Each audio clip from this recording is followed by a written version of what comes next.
Hello student, आज हम लोग वैल्यूएशन ऑफ गुडविल चैप्टर पढ़ेंगे। गुडविल का मतलब होता है किसी भी कंपनी का अच्छा नाम, और जब कोई कंपनी अच्छा प्रोडक्ट बनाती है तो उसका नाम बढ़ता है और सब लोग विश्वास से उसका सामान खरीदते हैं। जब उसका प्रोडक्शन अच्छा होता है, उसका सामान अच्छा होता है तो सेल भी बढ़ता है। सेल बढ़ने पर प्रॉफिट बढ़ता है, इसलिए प्रॉफिट से ही गुडविल का वैल्यू लगा सकते हैं। यानी अगर गुडविल अच्छा है तो प्रॉफिट अच्छा है, और प्रॉफिट अच्छा है तो गुडविल अच्छा है। तो गुडविल और प्रॉफिट एक दूसरे से रिलेटेड है। तो गुडविल का वैल्यू हम क्यों करते हैं? गुडविल को हम एसेट मानते हैं, और गुडविल का जो वैल्यू निकालते हैं, ये वैल्यू निकालने के लिए हम बहुत सारे मेथड का प्रयोग करते हैं। गुडविल का जो वैल्यू इसलिए ज़रूरी होता है कि जब बिजनेस में कोई नया पार्टनर आता है, या बिजनेस में कोई नया बिजनेस हमको ख़रीदना है या बिजनेस को बेचना है, तो गुडविल का वैल्यू करने का ज़रूरत पड़ता है।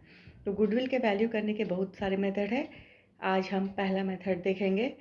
फर्स्ट मेथड है valuation of goodwill average profit method. तो गुडविल का वैल्यू निकाल रहे हैं एवरेज प्रॉफिट मेथड से। एग्जाम्पल्स पर ध्यान दीजिएगा।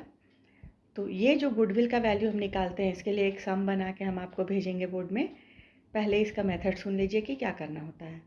पहले हम अगर एक क्वेश्चन में 3 साल का लाभ दिया है, मान लीजिए पहला साल का प्रॉफिट 10,000 है, फिर 20 है और 30 है, तो 10 + 20 + 30 ऐड करने से टोटल प्रॉफिट निकालेंगे। टोटल प्रॉफिट आया 60,000। 60,000 को आप 3 से डिवाइड कीजिए, तब एवरेज प्रॉफिट मिलेगा 20,000। ये जो एवरेज प्रॉफिट है, इसको मल्टीप्लाई करना है नंबर ऑफ़ ईयर से, जो कि क्वेश्चन में दिया रहेगा नंबर ऑफ़ ईयर परचेज। उससे इंटू करके जो मिलेगा उसे हम कहेंगे वैल्यू ऑफ गुडविल।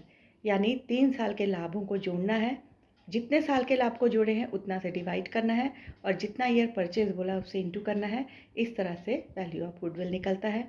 अगर मान लीजिए कि 5 साल का लाभ दिया है और 1 साल लॉस दिया है, तो लाभ को जोड़ेंगे और लॉस होगा तो घटाएंगे, और जितना ईयर है उससे डिवाइड करेंगे और नंबर ऑफ़ ईयर परचेज से इंटू करेंगे। इस तरह से एवरेज प्रॉफिट मेथड में गुडविल निकाला जाता है। इसका एक सम मैं आपको बोर्ड में बना के दिखाऊंगी, उसे देखिएगा और बुक से क्वेश्चन ट्राई कीजिए, और अगर नहीं बनता है तो डाउट्स पूछ लीजिएगा।